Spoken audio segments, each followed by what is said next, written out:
नमस्कार, स्वागत है एक बार फिर से आप सभी का आपके अपने चैनल हनुमान सेवा परिवार में। आशा करते हैं कि प्रभु श्री हनुमान जी और परम पूज्य गुरुदेव बाबा नीम करौरी महाराज जी आप सभी भक्तों पर असीम कृपा सदैव बनाए रखें। दोस्तों, आज 15 जून है, कैंची धाम का स्थापना दिवस है। आप सभी प्रिय भक्तों को प्रभु श्री हनुमान जी और महाराज जी के आशीर्वाद से आज के इस अति पावन और अति महत्वपूर्ण दिवस की हार्दिक शुभकामनाएं। और इसी के साथ में हम महाराज जी से यह भी प्रार्थना करते हैं कि आप सभी भक्तों की सारी अर्जियां बाबा आज अपने श्री चरणों में जरूर स्वीकार करें। पूजनीय बाबा जी स्वयं ही ईश्वर हैं और वे हर एक प्राणी में अपनी ही जीव आत्मा को देखते हैं। यही कारण है कि महाराज जी को करुणा सागर और दया सागर कहा जाता है। कभी वे स्वयं ईश्वर के समान होते तो कभी वह साधारण मनुष्य की तरह दिखते। यहाँ तक कि अगर किसी भक्त की इच्छा पूर्ति करनी हो तो बाबा जी स्वयं ही उसकी आत्मा में प्रवेश कर सकते थे। दोस्तों, एक बार तो एक भक्त ने महाराज जी से राजा जनक के बारे में पूछ लिया और पूछा कि महाराज जी, राजा जनक संसार के ऐसे ज्ञानी राजाओं में अंतिम राजा थे क्या? महाराज जी ने कहा कि नहीं, आज भी इस संसार का एक ऐसा राजा है जो जनक से भी बड़ा इस संपूर्ण विश्व का राजा है।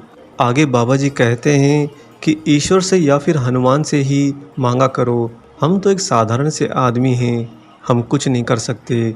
बाबा के मुख से निकलने वाले इन शब्दों के पीछे जो छिपी हुई ध्वनि थी वह भी साथ साथ में गूंज थी और सामने रहने वाले भक्तों ने वास्तव में प्रत्यक्ष रूप में उस ध्वनि को भी सुना।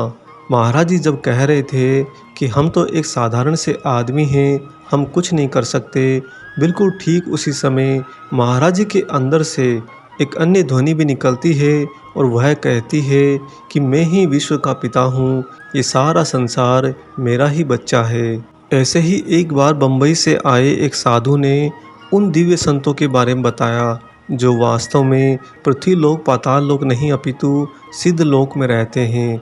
वह कहते हैं कि मैं भी अपने गुरु की कृपा से सिद्ध लोक में जाने का एक बार अवसर प्राप्त कर चुका हूँ, लेकिन जब मैं सिद्ध लोक में पहुँचा तो मैंने देखा कि जितने भी सिद्ध महात्मा संत वहाँ पर विराजमान हैं, महाराज जी यानी कि बाबा नीम करौरी जी वह हम सब से ऊपर बर्फ़ में एक सफ़ेद पत्थर के ऊपर नग्न अवस्था में बैठे हुए हैं। जिसका तात्पर्य ये है कि इस धरती पर जितनी भी सिद्ध जीव आत्माएं हैं या सिद्धहस्त ऊर्जाएं हैं जो अपनी सिद्धियों के द्वारा अलौकिकता को अग्रसर करती हैं, उन सारी सिद्ध ऊर्जाओं में महाराज जी सर्वोपरि हैं। दोस्तों, ये व्याख्या सुनकर अब तो आप लोग बाबा को पहचानने लगे होंगे कि वास्तव में वह कौन हैं। और आप ही में से अनेक भक्त जो महाराज जी के संपर्क में आने से पहले अपने जीवन में हो सकता है प्रभु श्री हनुमान जी का अनुसरण करते हों। क्या आप जानते हैं कि ऐसा आपके इस मानवीय जीवन में क्यों हुआ? आपको जो हनुमान जी के प्रति सानिध्य और प्रेम और भक्ति रस जो बचपन से प्राप्त हुआ है वह किसी और कारण से नहीं अपितु पूजनीय बाबा नीम करौरी महाराज जी की अति विशेष कृपा के कारण ही हुआ है। अगर आप लोग हनुमान जी के भक्त पहले से हैं तो यह महाराज जी की आप पर पहले से ही विशेष कृपा है कि उनकी कृपा के तले आप माया से बच पाए और हनुमान जी की ओर अग्रसर हो पाए। यह बात हम या फिर कोई और भक्त अपने अनुभव से प्रमाणित नहीं कर रहा, अपितु यह बात तो स्वयं हनुमान जी ने अपने ही परम भक्त रहे कानपुर के श्री प्रेम शंकर मिश्र को बताई थी। आप इन मिश्र जी के बारे में सुनोगे तो आपके भी रोंगटे खड़े हो जाएंगे। इनका जब जन्म हुआ तो छोटी अवस्था में ही इनके परिवार को एक दिन सफ़र करते हुए रास्ते में एक साधु मिले। उन्होंने इनके लड़के को देखते ही मुस्कुराकर कहा कि यह जब बड़ा होगा तो इसे हनुमान जी की सिद्धि प्राप्त होगी। उनके माता पिता साधारण मानवीय जीवन जी रहे थे। उन्होंने कभी स्वप्न में भी नहीं सोचा कि प्रेम शंकर मिश्र को हनुमान जी की सिद्धि प्राप्त हो सकती है। और जो जो प्रेम शंकर मिश्र बड़े होते गए त्यों तो वह भी एक साधारण मानवीय जीवन ही जीने लगे, जिसके कारण उनके माता पिता को वह भविष्यवाणी झूठी होती दिखाई दी। परंतु सन 1976 में अचानक से एक दिन प्रेम शंकर मिश्र के विचार ही बदल गए। वह उसी दिन से निरंतर हनुमान जी की सेवा करने लगे। उनका परिवार यह सब कुछ देखकर अचंभित रह गया कि हमारे लड़के को अचानक से क्या हुआ कि यह सुबह उठते ही उस दिन से हनुमान जी का दास हो गया, उनका सेवक हो गया। सेवा करते करते 3 वर्ष बीत गए और दोस्तों 3 वर्ष के पश्चात श्री प्रेम शंकर मिश्र को हनुमान जी की प्रत्यक्ष सिद्धि प्राप्त हो गई, जिसके कारण वह मानव शरीर में खुली आंखों से हनुमान जी से बातें करने लगे। जितने भी प्रश्न इनके जहन में होते ये सीधा हनुमान जी से पूछते और हनुमान जी इन्हें सब कुछ बताते। इन्हीं प्रेम शंकर मिश्र जी को हनुमान जी ने स्वयं ये बताया था कि इस कालखंड में जितने भी लोगों को मेरी भक्ति प्राप्त होती है, मेरा सानिध्य प्राप्त होता है, यहाँ तक कि मेरे प्रति प्रेम रस छलकने लगता है, वह सब कुछ होता है बाबा नीम करौरी जी की अति विशेष कृपा के कारण। चाहे वह भक्त महाराज जी को जानता हो या न जानता हो, बाबा तो उसकी जीव आत्मा को देखते हैं और उसकी जीव आत्मा पर दया करते हैं, करुणा करते हैं और उसे हनुमान जी की ओर मोड़ देते हैं, क्योंकि हनुमान जी इस वर्तमान कालखंड की सर्वोपरि जागृत ऊर्जा हैं। दोस्तों, आपको यह सब बताने का हमारा अभिप्राय है कि आप लोग महाराज जी को वास्तविक स्वरूप के अंदर धीरे धीरे पहचानना शुरू करें। होता यह है कि लोग महाराज जी को सीधा हनुमान जी तक सीमित कर देते हैं, परंतु बाबा तो असीमित हैं और महाराज जी की भक्ति प्राप्त होने पर वास्तव में आपको भी महाराज जी असीमित बनाते चलते हैं और इसे ही ईश्वरमय होना कहा जाता है। और चूंकि आज का दिन 15 जून का बहुत ही महत्वपूर्ण दिन है, इस 15 जून के पीछे वास्तव में क्या सबसे बड़ा रहस्य है, अब आगे के वीडियो में हम आपको वह भी बताएंगे। दोस्तों, इससे पहले हम आगे बढ़ें, यहाँ पर हम आपसे एक छोटा सा निवेदन करेंगे। पिछले कुछ दिनों से हम महाराज जी के एक अनन्य वृद्ध भक्त के जीवन में आए महासंकट के समय उनकी सहायता, उनका सहयोग करने के लिए आग्रह कर रहे हैं। आप लोगों में से कुछ भक्तों ने उनकी अवश्य मदद करी होगी। हमने पहले ही उन्हें अपनी तरफ से एक बड़ा सहयोग दे दिया था, परंतु वह वास्तव में बहुत पीड़ित अवस्था में हैं। इसीलिए हमने पिछले 2-3 दिन से आप सभी से फिर से आग्रह किया है और आज के इस वीडियो में हम अंतिम बार आप सभी से निवेदन कर रहे हैं कि जो भक्त मदद नहीं कर पाए हैं वह आगे बढ़कर दिल बड़ा रखकर जितना ज़्यादा से ज़्यादा आप सभी से हो सके उनकी मदद ज़रूर कर दीजिए। यहाँ पर हमने उनका फ़ोन पे नंबर और QR कोड दिया है।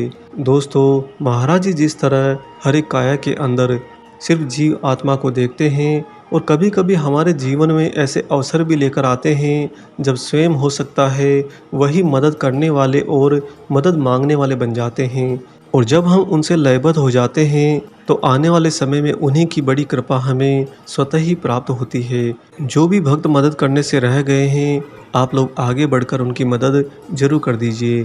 आइए अब लौटते हैं अपने वीडियो पर। दोस्तों, 15 जून का दिन वास्तव में इतना महत्वपूर्ण क्यों है?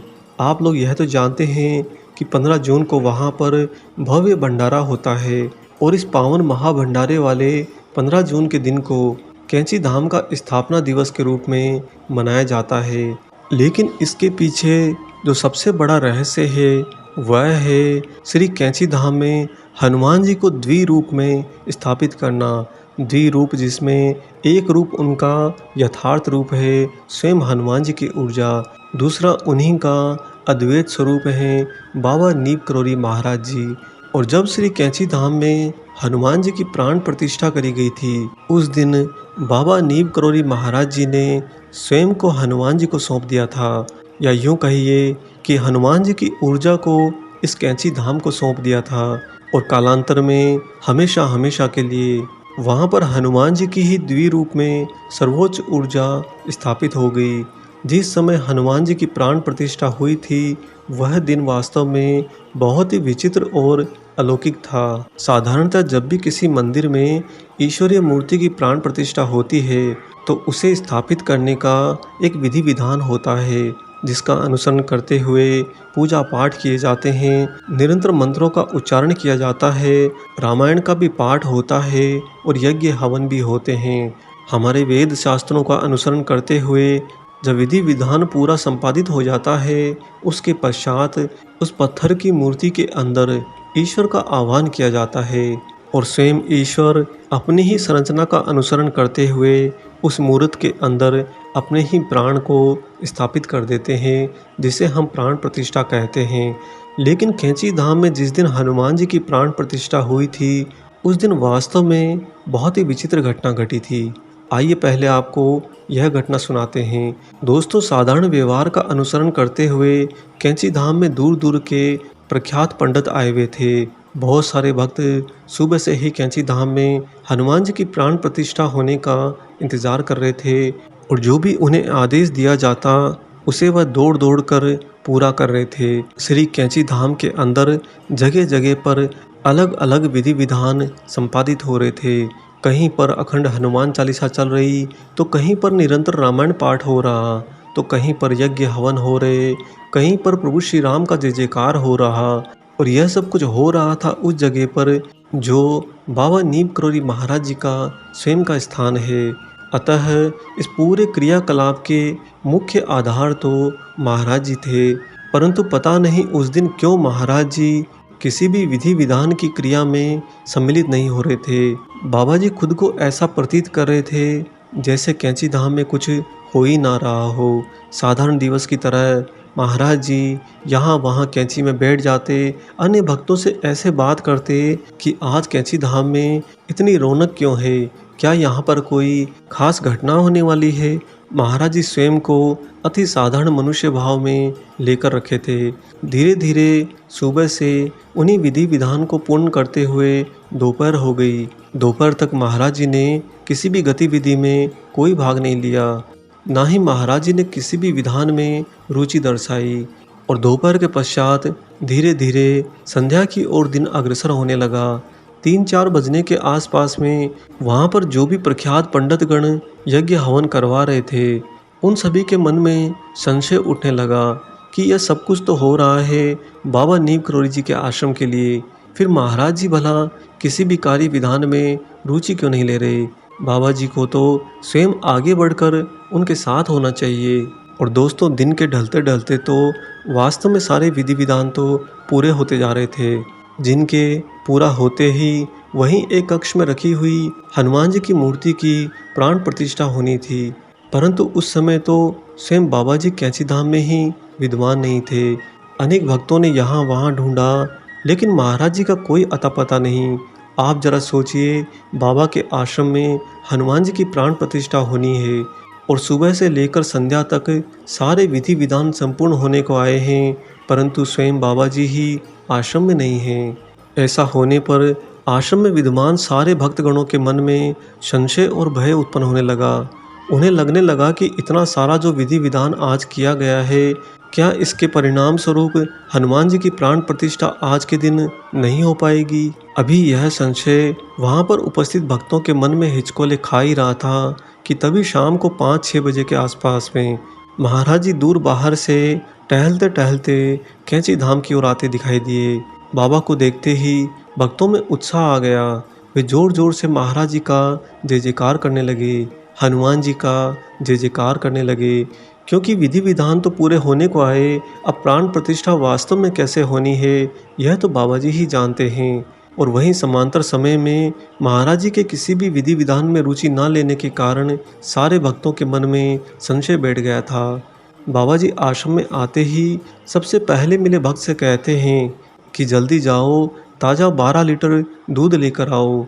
और दोस्तों, आप सभी लोग जानते हैं कि बाबा जी का आदेश कोई भी भक्त नहीं टालता। जिस भक्त को महाराज जी ने सर्वप्रथम ये आदेश दिया था, वह एक बड़ी बाल्टी लेकर आश्रम की तलहटी में बसे गांव की ओर दौड़ा। उस गांव में संध्या के समय पालतू पशुओं को दूहा जाता है, अतः वहां पर दूध उसे बड़ी ही आसानी से मिल गया। 12 लीटर के दूध से भरी उस बाल्टी को सिर पर रखकर वह भक्त कैंची धाम आया और आकर उसने वह बाल्टी महाराज जी के सामने रख दी, अगले आदेश के इंतजार में। तभी बाबा जी तखत से खड़े हुए और तेज तेज कदमों से चलते हुए उस कक्ष की ओर जाने लगे जहाँ पर हनुमान जी की मूर्ति रखी हुई थी। चलते चलते ही महाराज जी ने आदेश भी दिया कि दूध को उस कक्ष में लेकर आ जाओ। बाबा जी जब उस कक्ष में प्रवेश करते हैं तो एक तो वह भक्त जिसने दूध की बाल्टी हाथ में ले रखी थी और साथ में 2 अन्य भक्त उस कक्ष में प्रवेश कर जाते हैं। महाराज जी तुरंत ही कहते हैं कि कक्ष का दरवाजा अंदर से बंद कर लो। तब तक कैंची धाम के पूरे प्रांगण में ये बात आग की तरह फैल गई थी कि बाबा जी कैंची धाम में आ गए हैं। अतः सारे भक्तगण उस कक्ष के बाहर हाथ जोड़े खड़े थे, अगली गतिविधि का इंतजार करते हुए। चूंकि ये पूरा का पूरा दिन बड़े ही विचित्र तरीके से बीता है, जिन हनुमान जी की प्राण प्रतिष्ठा की सारी गतिविधियां यहाँ पर संपादित हो रही हैं, उन्हीं आश्रम के कर्ता धर्ता स्वयं बाबा जी पूरे दिन आश्रम में ना विद्यमान रहे, ना ही उन्होंने किसी गतिविधि में रुचि दिखाई थी। अब सारे भक्तगण हनुमान जी की मूर्ति रखे उस कमरे के बाहर हाथ जोड़े खड़े थे। अंदर जो 3 भक्त महाराज जी के साथ में थे, उन्हें भी समझ में नहीं आया कि बाबा वास्तव में क्या करना चाहते हैं। महाराज जी ने हनुमान जी की मूर्ति पर रखे कपड़े को अपने हाथों से हटा दिया। वह तीनों भक्त हाथ जोड़े बाबा को देख रहे थे। तभी महाराज जी मुड़े और तीनों को आदेश दिया कि तुम तीनों के तीनों दीवार की ओर मुंह करके अपनी आंखें बंद करके खड़े हो जाओ, और जब तक मेरा आदेश ना हो तब तक अपनी आंखें मत खोलना। दोस्तों, महाराज जी का आदेश मिलते ही वे तीनों भक्त दीवार की ओर मुड़ गए और अपनी आंखें बंद कर ली। परंतु उन्होंने पाया कि महाराज जी धीमी धीमी दबी आवाज में हनुमान जी की मूर्ति से कुछ बातें कर रहे हैं। यह एहसास होते ही उन 3 भक्तों में से एक भक्त ने अपनी आंखें खोल ली और उसने विचार किया कि मैं चुपके चुपके ये जरूर देखूंगा कि बाबा जी वास्तव में क्या चमत्कार और कैसे करते हैं। यह विचार वह भक्त अभी मन में बना ही रहा था। तभी महाराज जी एकदम से मुड़े और क्रोधित भाव में बोले कि तुम क्या समझते हो हम देख नहीं रहे? हम चारों दिशाओं में देखते हैं। अपनी आंखें बंद कर लो, और अगर तुम तीनों में से किसी ने आंखें खोलने की चेष्टा करी तो वह अंधा हो जाएगा। बाबा के ऐसा कहते ही तीनों भक्त डर गए। उन्होंने दीवार की ओर मुख करे हुए अपनी आंखें कसकर भींच ली और महाराज जी के अगले आदेश का इंतजार करने लगे। तभी अगले 30-40 सेकंड के पश्चात में उन्हें बंद आंखों में भी पलकों के द्वारा एक तेज रोशनी के उस कमरे में अचानक से प्रकट हो जाने का एहसास हुआ। ऐसी तीव्र रोशनी जो बंद आंखों में भी उन्हें चुभ रही थी। इससे पहले कि वह मन में कुछ और विचार बनाते या फिर भय का सागर उन पर उमड़ पड़ता, उन्होंने तभी किसी के जोर जोर से दूध पीने की आवाज़ सुनी। जैसे कि हम कुछ पानी या दूध गटकते हैं तो हमारे गले में से गटक गटक की आवाज़ आती है। बिल्कुल वही ध्वनि उस समय उन तीनों भक्तों ने स्पष्ट सुनी थी। थोड़ी ही देर में वह ध्वनि आना बंद हो गई। तब महाराज जी का स्वर सुनाई दिया। बाबा बोले कि अपनी आंखें खोल लो। यह आदेश मिलते ही तीनों भक्तों ने आंखें खोली और मुड़कर देखा कि 12 लीटर के दूध से भरी वह बाल्टी खाली है और उसमें से थोड़ा सा कुछ दूध जमीन पर बिखरा पड़ा है। परंतु साथ ही उन्होंने देखा कि हनुमान जी की मूर्ति के मुख से भी दूध टपक रहा है। इससे पहले कि ये तीनों भक्त बाबा से कुछ पूछ पाते, महाराज जी ने ही आदेश दिया कि यह जो जमीन पर दूध बिखरा पड़ा है, इसे तुम इकट्ठा कर लो और बाहर जितने भी भक्त आश्रम में हैं उन्हें इसे प्रसाद स्वरूप वितरित कर दो। यह कहकर महाराज जी द्वार की ओर मुड़े और अपने हाथों से दरवाज़ा खोलकर तेज तेज कदमों से चलते हुए कैंची धाम से बाहर चले गए। बाद में जो भक्त सारे वहाँ पर प्रांगण में विद्यमान थे, उन्होंने उन 3 भक्तों से पूछा कि वास्तव में क्या हुआ, क्योंकि जो कुछ अंदर घट रहा था वह सब कुछ एक दूसरा आयाम था और बाहर जो लोग इंतजार कर रहे थे यह एक दूसरा भौतिक आयाम था। तब जाकर दोस्तों उन तीनों भक्तों ने हनुमान जी की मूर्ति वाले उस कक्ष के अंदर घटी सारी घटना इन भक्तों को बताई। और इस घटना को सुनने के बाद में सारे भक्तगण और वहां पर उपस्थित प्रख्यात पंडित स्वतः ही समझ गए कि हनुमान जी की प्राण प्रतिष्ठा तो महाराज जी ने स्वयं को ही हनुमान जी को सौंप कर दी है। तत्पश्चात पूरा कैंची धाम हनुमान जी और महाराज जी के जय जयकार से गूंज उठा। देर रात्रि को महाराज जी वापस कैंची धाम में लौट आए और बाबा ने ऐसा व्यवहार किया कि जैसे आज के दिन कुछ खास हुआ ही ना हो। यही सबसे विचित्र घटना और सबसे बड़ा रहस्य था कि महाराज जी ने प्रत्यक्ष कर दिया कि हनुमान जी और वह कोई और नहीं है, वही हनुमान जी हैं और हनुमान जी ही वही हैं। वह जीव आत्मा को सीधा देखते हैं और उन्हें हनुमान जी की भक्ति करने की विशेष कृपा प्रदान करते हैं। चाहे वह जीव आत्मा भौतिक शरीर धारण किए हुए महाराज जी को जानती पहचानती ना हो, बाबा तो कृपा उसकी जीव आत्मा पर करते हैं। और दोस्तों, इसी कारण से कैंची धाम में हनुमान जी की सर्वोच्च ऊर्जा आज भी विद्यमान है। जो भी भक्तगण श्री कैंची धाम की दहलीज पार करते हैं, पार करने के बाद में उनकी पूरी की पूरी भौतिक अवस्था बदल जाती है। दिखने को तो वो अभी भी उसी भौतिक रचना में दिखते हैं, परंतु वास्तव में उनके जीवन का आयाम बदल चुका होता है। इसीलिए जब अंदर दर्शन करके कोई कैंची धाम से बाहर निकलता है, तो उसे पूरा का पूरा जीवन ही एक नई संरचना की तरह प्राप्त होता है। रोज नए नए चमत्कार होने लगते हैं, बड़ी बड़ी कृपाएं जीवन पर यूं ही बरसने लगती हैं। इसका मुख्य आधार क्या है कि आपने श्री हनुमान जी की सर्वोच्च ऊर्जा के स्थान को स्वयं को समर्पित किया है। जो मनुष्य वहां पर जाकर शीश नवाता है, हनुमान जी के सामने एक बार भी झुक जाता है, महाराज जी की विशेष कृपा के कारण उसी भक्त को हनुमान जी की सर्वोच्च भक्ति प्राप्त हो जाती है। और हनुमान जी की ही भक्ति के कारण पूरे के पूरे जीवन का आयाम बदल जाता है। आपके जीवन की सारी रुकावटें, बाधाएं स्वतः ही हट जाती हैं और जीवन एक नई दिशा की ओर दौड़ पड़ता है। लेकिन अगर आप सच्चे हृदय से भक्ति करते हैं, तो हमारी राय रखते हुए एक बात का खास ध्यान रखिएगा कि अगर आपको कैंची धाम जाने का मन करता है, अंदर से आवाज़ उठती है, तो बस आप महाराज जी से यही प्रार्थना करिए कि बाबा जी आप स्वयं ही सारी व्यवस्था करिए। और उस प्रार्थना के बाद में स्वयं को जिद मत करिए कि मेरे सामने कैसी भी बाधाएं आती जाएं, मैं तो कैंची धाम जाकर रहूँगा। हम जब अलौकिकता के विपरीत दिशा में चलते हैं दोस्तों, तो वास्तव में हम कहीं और नहीं, इसी भौतिकवाद में और ज़्यादा धंसते जाते हैं। अगर आपने महाराज जी से अपनी प्रार्थना रख दी है, तो बाबा आपके इस जीवन ही नहीं अपितु सारे जन्मों के लेखा जोखा को देखते हुए वह दिन और समय निर्धारित करते हैं जब सारी व्यवस्था प्रकृतिमय होती है और आपको पता भी नहीं चलता कि बाबा जी आपको किस तरह से कैंची धाम बुला लेते हैं। महाराज जी का कैंची धाम घूमने फिरने की जगह नहीं है, अपितु अपनी आत्मा को जागृत करने और चेतना को अग्रसर करने का सर्वोच्च ऊर्जा स्थल है, जहाँ पर अलौकिक कृपा भक्त को प्राप्त होती है। और साथ ही आप लोग यह भी पाएंगे कि हो सकता है बाबा जी सीधा आपको कैंची धाम ना बुलाकर अन्यत्र किसी स्थान पर भेजें और वहाँ से कैंची धाम बुलाएं। इसके पीछे बहुत गहरे रहस्य होते हैं दोस्तों। आपके कई जन्मों का सार छिपा होता है। इसी कारण से महाराज जी अपने धाम में आने से पहले आपके जीवन के सारे बंधनों को काटने हेतु आपको अन्यत्र किसी अन्य देवी देवता के स्थान पर पहले भेजते हैं, फिर अपने धाम बुलाते हैं। इसीलिए तो हमने कहा कि बस प्रार्थना करके छोड़ दीजिए, सारी व्यवस्था महाराज जी को स्वयं करने दीजिए, वही करते हैं और उन्हीं की यह प्रकृति सारी संरचना की रूपरेखा तैयार करती है।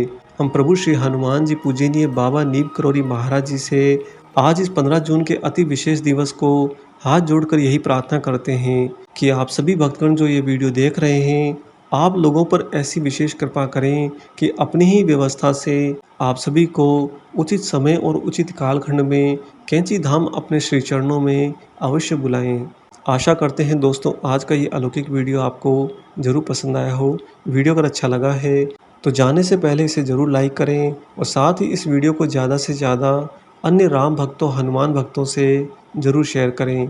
अगर आप चैनल पर नए हैं तो चैनल को सब्सक्राइब करें। मिलेंगे बहुत जल्दी ही एक और ऐसे ही नए वीडियो के साथ में। तब तक अपना और अपने माता पिता का संपूर्ण ख्याल रखिए और परम प्रभु श्री राम जी का निरंतर गुणगान करते हुए बाबा हनुमान एवं बाबा नीम करौरी महाराज जी की निस्वार्थ होकर सेवा करते रहिए। जय सिया राम।